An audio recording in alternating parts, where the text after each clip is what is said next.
सभी ब्रह्मजनों को, सभी प्रबुद्ध जनों को, सभी ज्ञान प्रेमियों को, सभी तत्वदर्शी जिज्ञासुओं को और सभी गीता प्रेमियों को मेरी ओर से और मेरी संस्था डूअर्स पैराडाइज फाउंडेशन के सभी सम्माननीय सदस्यों की ओर से आप सभी को सादर जय श्री कृष्ण। आज हम वर्तमान युग में आध्यात्मिक चिंतन की श्रृंखला के तहत गीता के 8वें अध्याय के श्लोक संख्या 20 की व्याख्या कर रहे हैं। 19वें श्लोक तक भगवान ने समस्त प्राणियों की बार बार उत्पत्ति और उनके प्रलय का वर्णन बताया और उन जिज्ञासुओं के प्रश्न का उत्तर दिया जो ये कहते हैं कि पहले अंडा हुआ या मुर्गी, पहले भगवान हुआ या भक्त, पहले स्त्री हुई या पुरुष। जो ये ऐसे असामाजिक प्रश्न करते हैं उन सब प्रश्नों का उत्तर भगवान ने इस श्लोक में दिया है। और 20वें श्लोक में भगवान एक अव्यक्त के परे दूसरे सनातन अव्यक्त का प्रतिपादन करते हैं। यह श्लोक भी उन जिज्ञासुओं के लिए है जो भगवान में कभी कभी अपनी श्रद्धा कम कर लेते हैं और उसके रहते हुए नास्तिक बनने की ओर चले जाते हैं।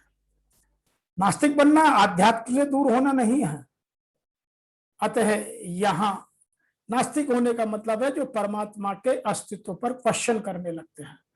तो यहाँ ऋषि वेद व्यास जी ने लिखा है, पर है तस्मात् तु भाव है अन्य व्यक्त अव्यक्तात् सनातन है, यह सह सर्वेषु भूतेषु नश्यत्यशु न विनश्यति।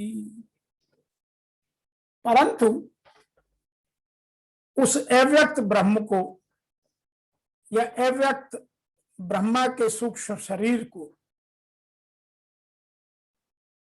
या उस अव्यक्त शरीर से अन्य विलक्षण अनादि अत्यंत श्रेष्ठ भाव वाला जो अव्यक्त ईश्वर है जिसको व्यक्त नहीं किया जा सकता, वह संपूर्ण प्राणियों के नष्ट होने पर भी नष्ट नहीं होता।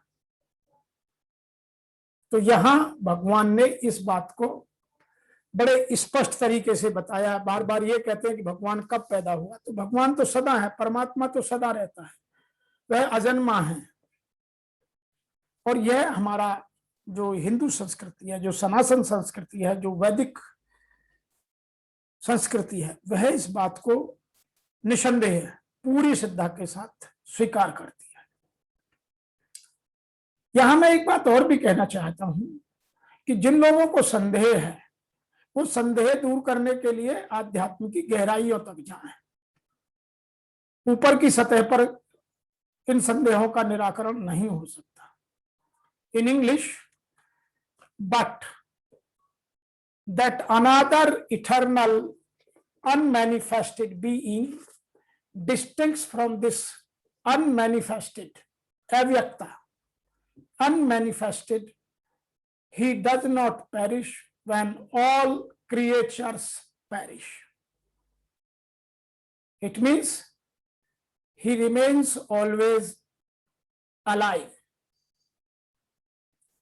Some people are explaining in a different way, but superior to that unmanifest is the another, is the other superior or other supreme and eternal unmanifest being that is not destroyed when all beings are destroyed. When the whole world or whole universe is destroyed, the Paramatma is not destroyed. It means that Paramatma is always remain alive. इसकी व्याख्या और इस तरह भी की जा सकती है कि ब्रह्मा के सूक्ष्म शरीर से भी जो श्रेष्ठ कारण शरीर मूल प्रकृति है और उससे भी श्रेष्ठ है परमात्मा। तो इसके उत्तरोत्तर क्रम को समझना पड़ेगा। ब्रह्मा जी के सूक्ष्म शरीर से भी श्रेष्ठ कारण शरीर अर्थात मूल प्रकृति है, और मूल प्रकृति से भी श्रेष्ठ है परमात्मा। परमात्मा के समान भी दूसरा कोई नहीं है, फिर उनसे श्रेष्ठ कैसे कोई हो भी सकता है। असंख्य ब्रह्मा जी उत्पन्न होकर और या होकर बार बार पैदा होकर लीन हो गए, पर परमात्मा वैसे के वैसे ही है। अर्थात जो हमने पीछे के श्लोक में व्याख्या की कि कितनी बार सर्ग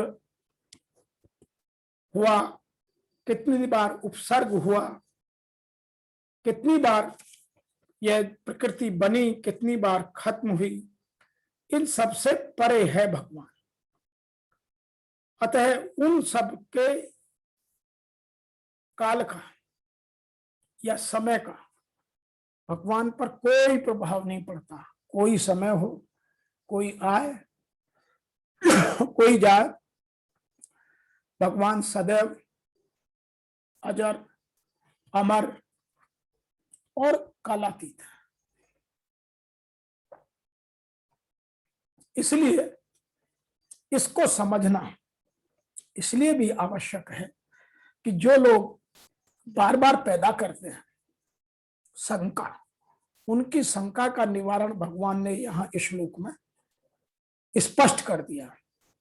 और मैं आज वर्तमान युग से और आपको थोड़ा स्पष्ट कर दूं।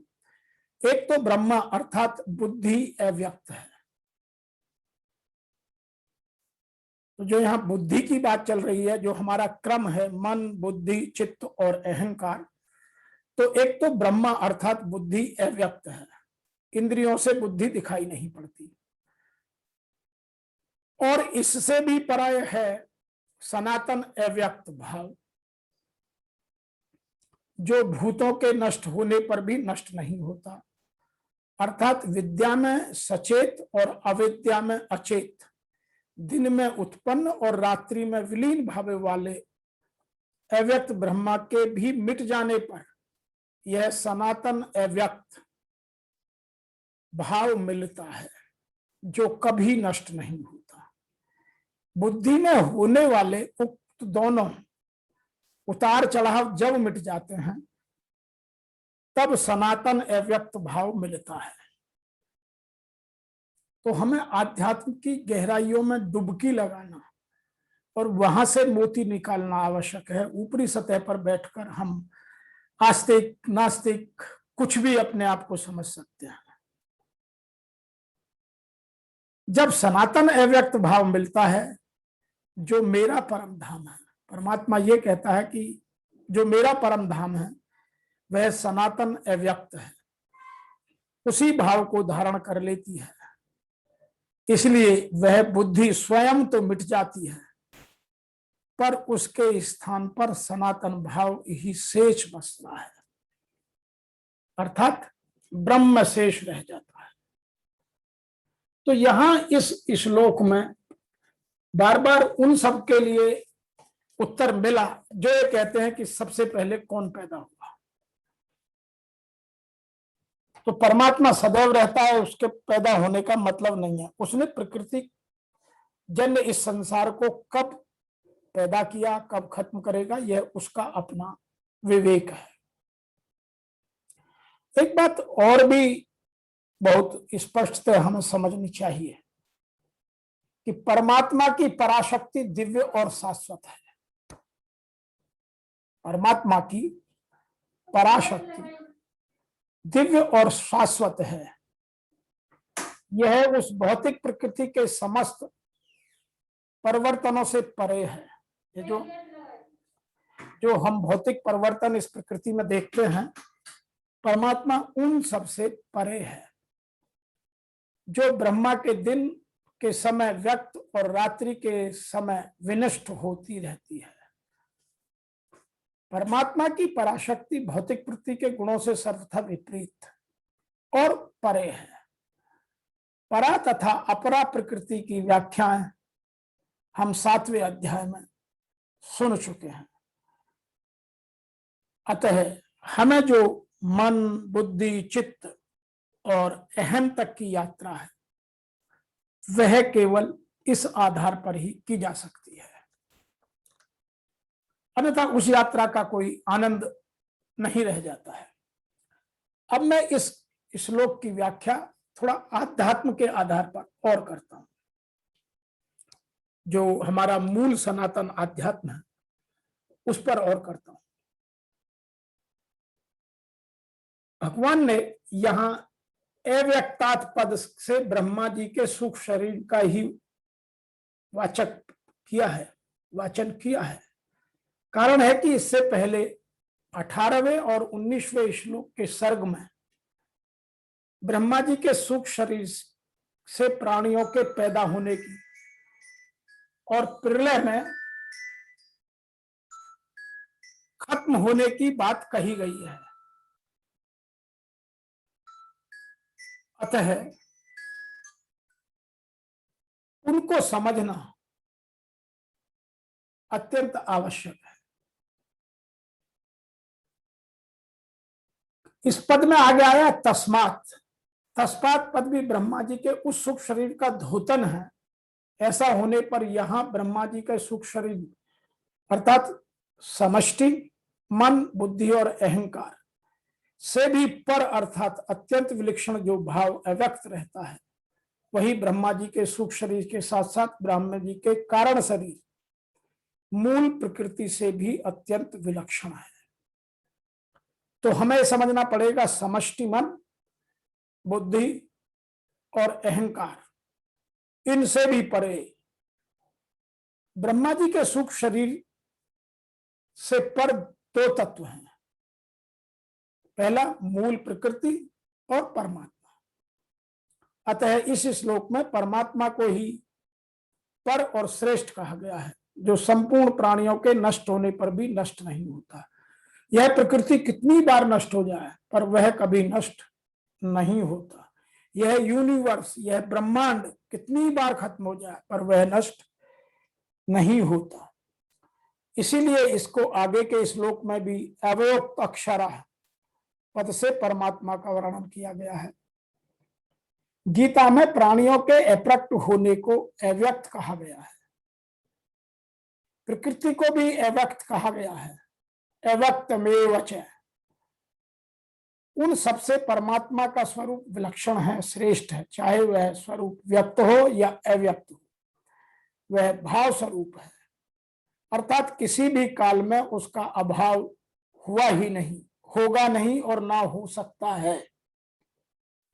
कारण है कि वह सनातन है, अर्थात वह सदा से है, सदा है और सदा रहेगा। इसलिए वह सर्वश्रेष्ठ है। उससे श्रेष्ठ कुछ हो ही नहीं सकता और ना ही होने की कोई संभावना है। यहां यह है स सर्वेषु भूतेषु नश्यत्सु न विनश्यति। अब उत्तरार्ध में उसकी विलक्षणता बताते हैं और संपूर्ण प्राणियों के नष्ट होने पर भी, अर्थात उन संपूर्ण शरीरों का अभाव होने पर भी परमात्मा तत्व का कभी अभाव नहीं होता। ऐसा परमात्मा का अव्यक्त स्वरूप है। न विनश्यति कहने का तात्पर्य यह है कि संसार में कार्य रूप से अनेक तरह के परिवर्तन होने पर भी वह परमात्मा तत्व जो का त्यों ही अपरिवर्तनशील रहता है। उसमें कभी भी किन्हीं भी परिस्थितियों में किंचित मात्र भी कोई परिवर्तन नहीं होता है। तो इस श्लोक में हमारे उन प्रश्नों के बहुत सारे उत्तर मिल गए जो लोग बार बार कि परमात्मा को किसने पैदा किया, उसके माता पिता कौन हैं, वह सृष्टि को कैसे चलाते हैं, उन सब प्रश्नों का उत्तर यहाँ बड़े सुंदर ढंग से भगवान श्री कृष्ण जिज्ञासु अर्जुन और हम सब जिज्ञासुओं को देते हैं। तो आज के इस श्लोक की व्याख्या में इतना कि उस अव्यक्त से भी अति परे अति विलक्षण जो सनातन अव्यक्त भाव है, वह परम दिव्य पुरुष सब भूतों के नष्ट होने पर भी नष्ट नहीं होता। वह सदैव रहता है, नित्य निरंतर। आज के इस श्लोक की व्याख्या में इतना ही। आप सभी को मेरी ओर से और मेरी संस्था डूअर्स पैराडाइज फाउंडेशन के सभी सम्मानीय सदस्यों की ओर से ओम नमो भगवते वासुदेवाय नमः।